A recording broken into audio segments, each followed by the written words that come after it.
Hello again. Oh, my precious friends, I've missed you all. I know it's been a long time. It's been quite a while since I really posted much. Here, let me adjust this a little bit. There we go. And that's because I'm only now starting to really catch up from all the stuff that got put off when I was working all those extra hours, plus the fact of just being bone tired. Anyway, work schedule is finally sorted and I'm finally catching up, and here we are, and I just am going to celebrate that we now have some time together. Welcome back to Aunt Patty's Kitchen. As promised, Carnivore Potstickers. You know, I grew up in the San Francisco Bay Area, and good Asian food, authentic Asian food, was everywhere all the time. So I grew up with quite a love with it. A love for it, and going low carb created quite a dent in that, obviously, and so looking for a way to fulfill that love while not having to suffer the consequences of the carbiness has been a passion of mine, and I hope my passion can serve yours. So let's get right to it. First of all, as always, excuse me, we're going to talk about hardware. What are we going to need here? First of all, we're going to need a 2-quart microwave safe bowl. It doesn't really need to be 2-quart. That's just what I happen to have. You could probably do it in a 1-quart microwave safe bowl. Has our cheese already in it, which we'll talk about in a minute. And we also have a food scale. Technically, you can do this without a food scale, but I really recommend it because the proportions on this recipe, if you want the dough to be successful, are kind of fiddly. I really recommend it. My ubiquitous silicone stirrer / scraper, which I'm never without in the kitchen. A small zip top food storage bag. This is just a sandwich baggie, which we'll get into when we get there. Some parchment sheets or a roll of parchment, and a rolling pin.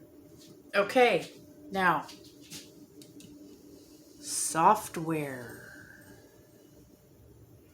Here we go. 200 grams, or just a pinch, about that much shy of a cup of shredded mozzarella cheese.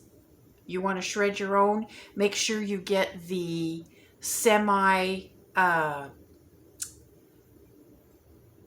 the what do they call it? Not the stuff that's packed in brine. You want to get the drier stuff.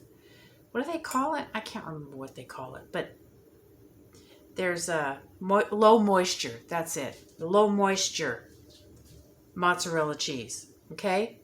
200 grams. We've got here 50 grams of finely ground pork panko, or munched up pork rinds.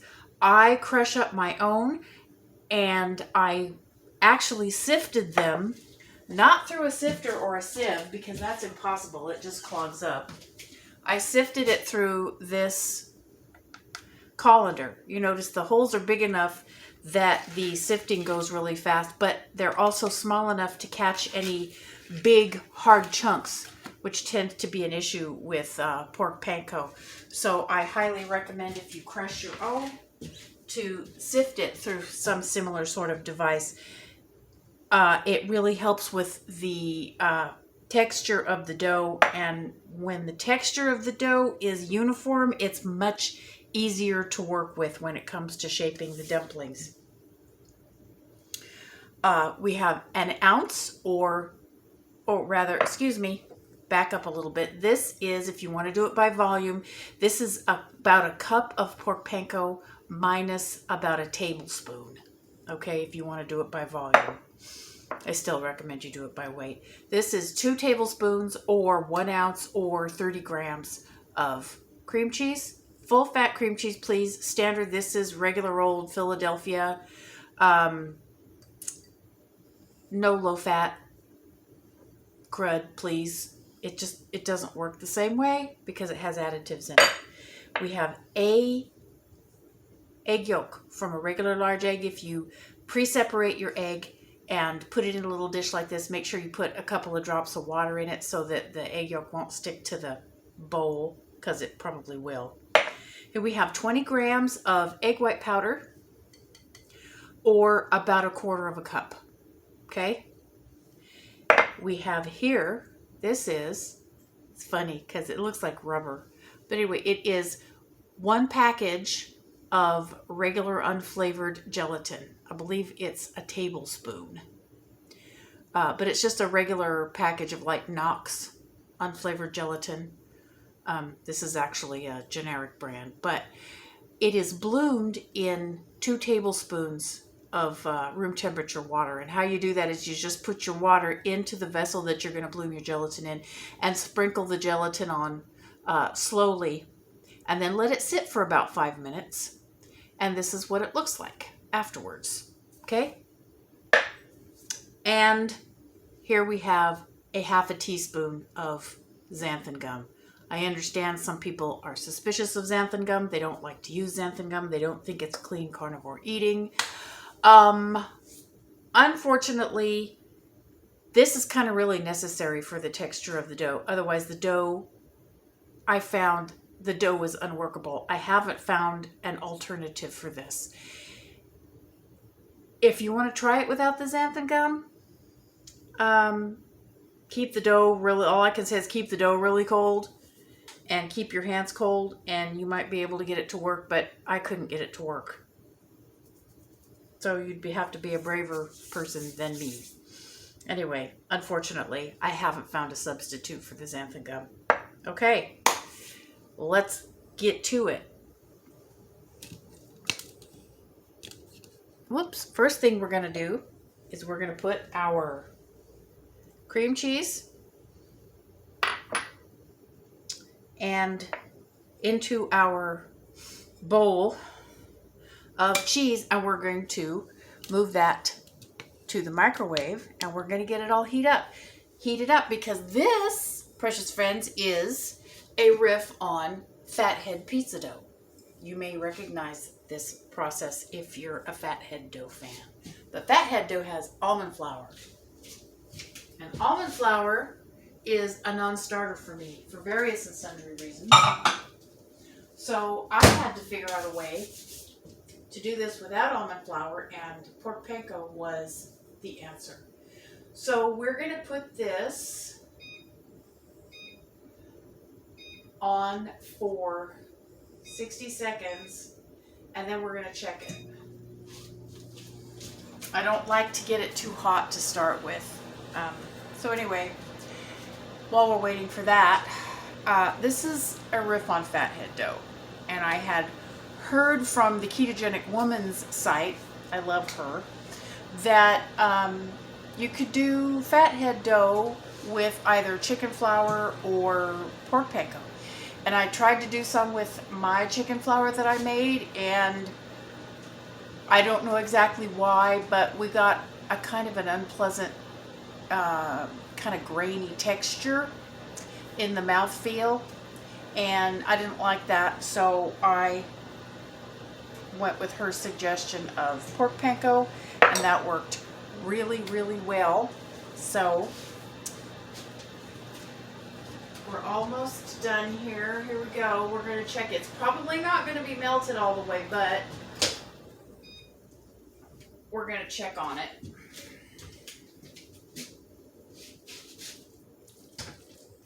Yeah, see, it's getting there, but it's not quite there yet. So I'm going to stir it around to equalize the heat a little bit. And we're going to put it back in for another minute.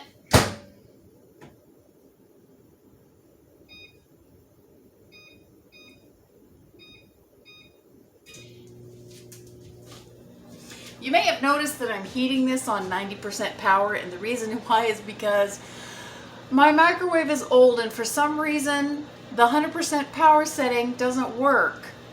But I can heat anything on 90% power. So, but if I try to run it on 100% power, the fan comes on, but the impeller doesn't come on, so nothing heats up. So you can heat yours on 100% power if you want to.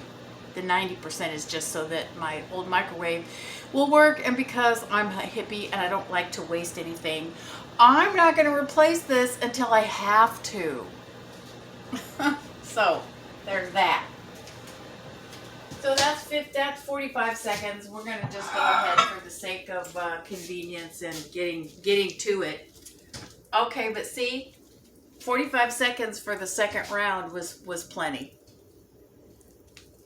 So depending on your microwave, that's going to be between 1 and 2 minutes to melt your cheese and your cream cheese together. So here we go. So we're going to stir this around a little bit and let it cool just a little, because we don't want to put our egg yolk in too soon. So we're going to let that cool a little bit, and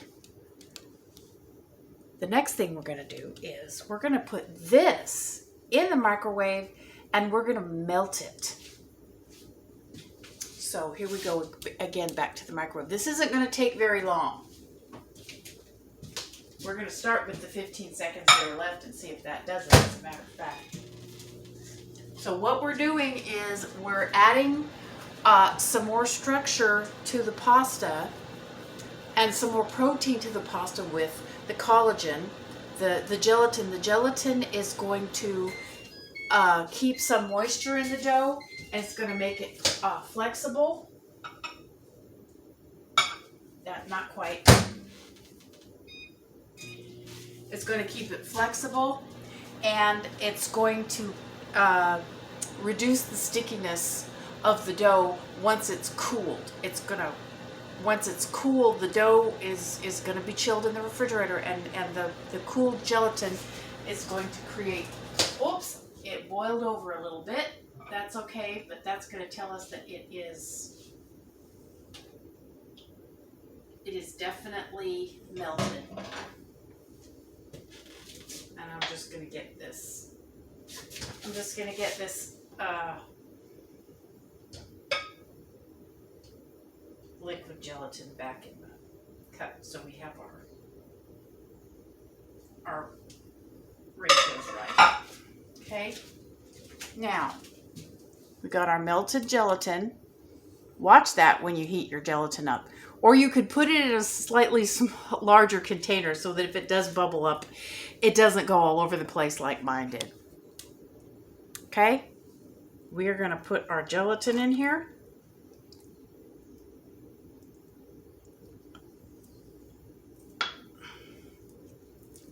And we're going to stir that up. And we're going to let the whole mess cool down a little bit before we put our egg yolk in.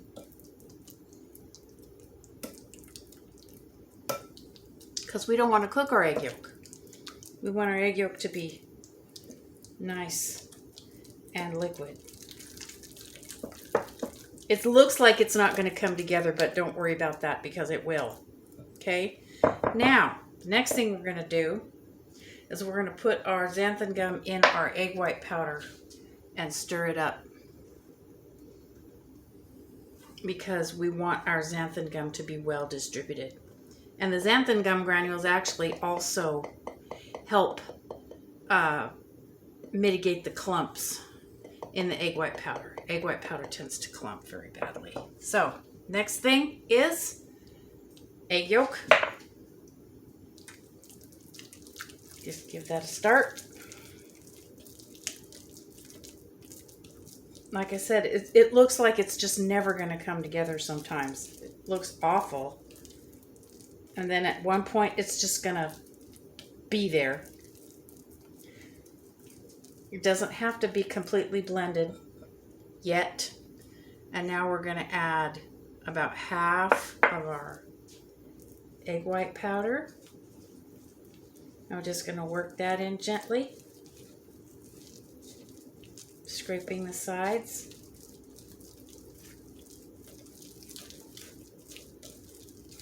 When you get that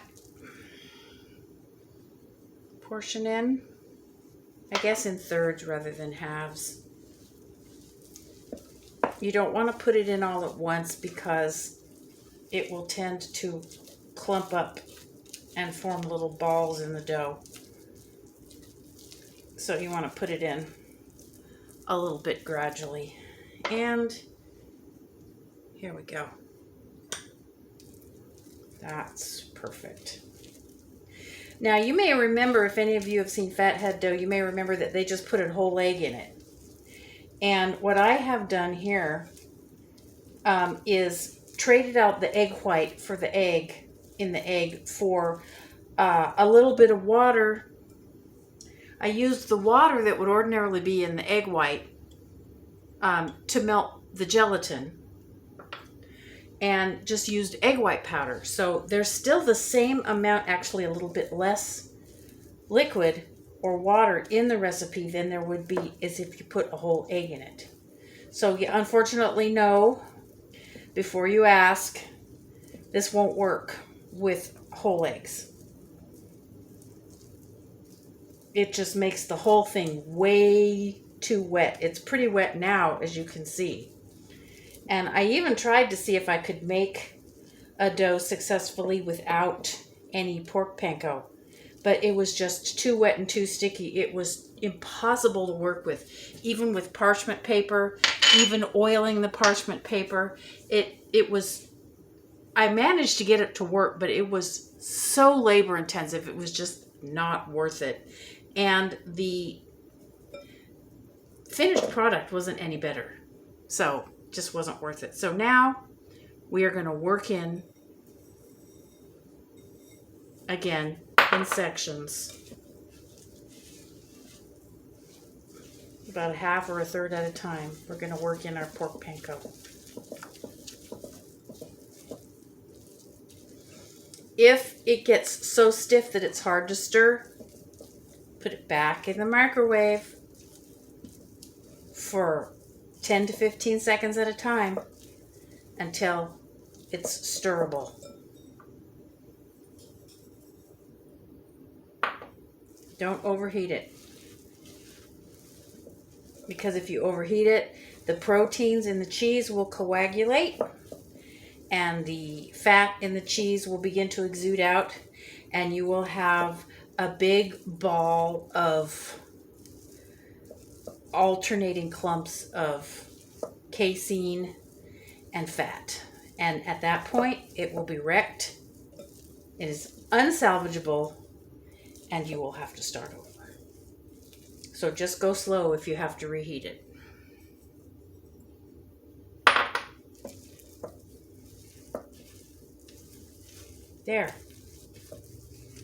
There we have it.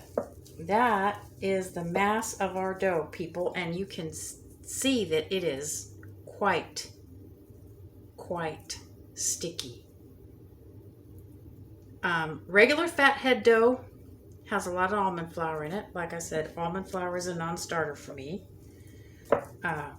partly because almonds bother my gut, and partly because I have a ecological and moral issue with the almond industry in California, which is where the vast majority of almonds sold in this country come from. And so I opt not to, for moral reasons, which I might go into at some other time, but I don't like the way the almond industry functions in California. I don't think it's good for the state. I don't think it's good for the environment. I don't think it's good for the people who work in it. So I opt not to participate.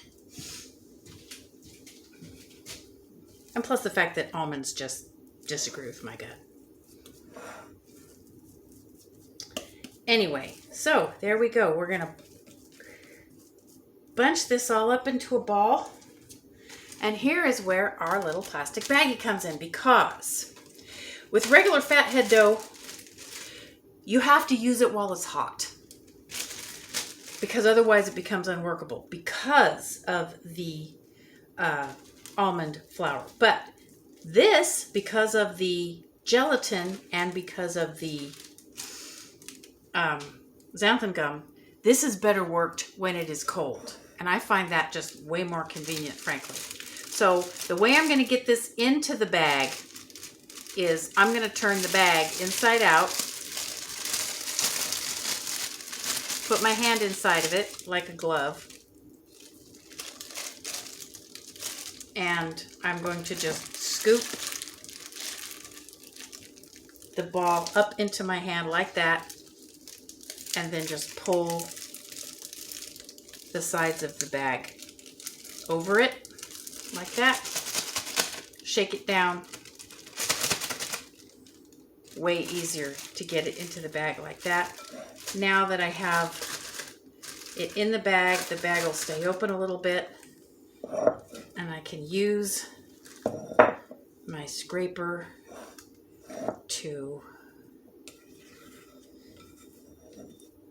rescue any little tiny little bits of dough that are remaining. There we go. That is stage 1 of our pot sticker dough. We're going to mash it out into a flat cake.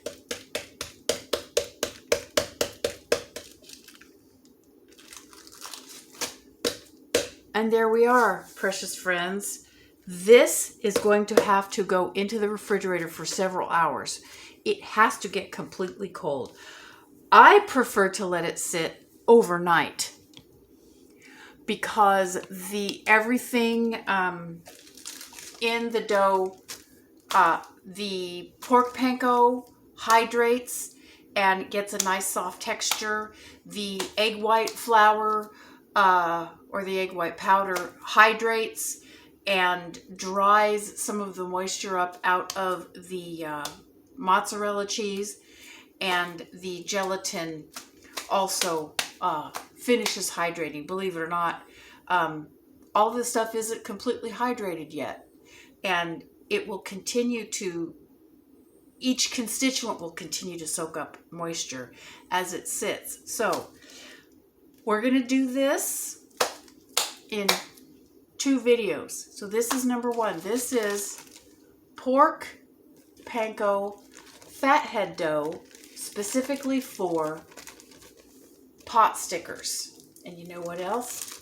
I have another version of this dough that we're going to do another time that you can make ravioli out of. Carnivore ravioli. It's awesome. And we're going to do that too. But for now, we're going to take this to the refrigerator.